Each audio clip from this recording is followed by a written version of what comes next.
திருப்பாவை பாசுரம் 7.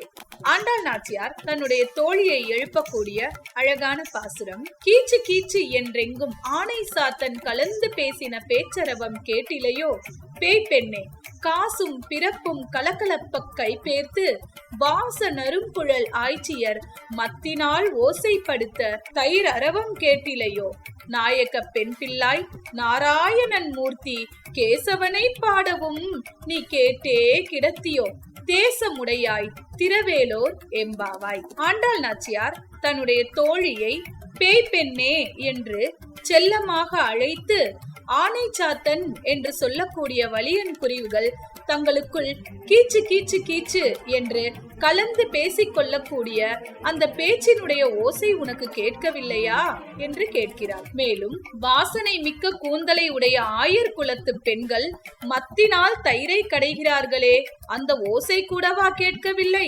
அது பரவாயில்லை.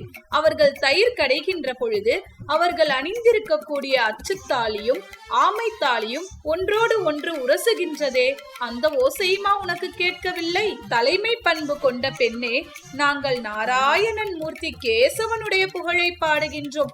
இந்த நாமத்தை கேட்ட பின்பும் கூடவா நீ பள்ளியிலேயே கிடக்கிறாய்? பிரகாசமான முகத்தை கொண்டிருக்கக்கூடிய பெண்ணே, உன்னுடைய வீட்டு கதவை திறந்து எங்களை எல்லாம் பாவை நோன்பிற்காக தலைமை பொறுப்பேற்று அழைத்து செல்வாயாக என்று ஆண்டாள் நாச்சியார் தன்னுடைய ஒரு தோழியை எழுப்பக்கூடிய ஒரு அழகான பாசுரம் இந்த பாசுரம்.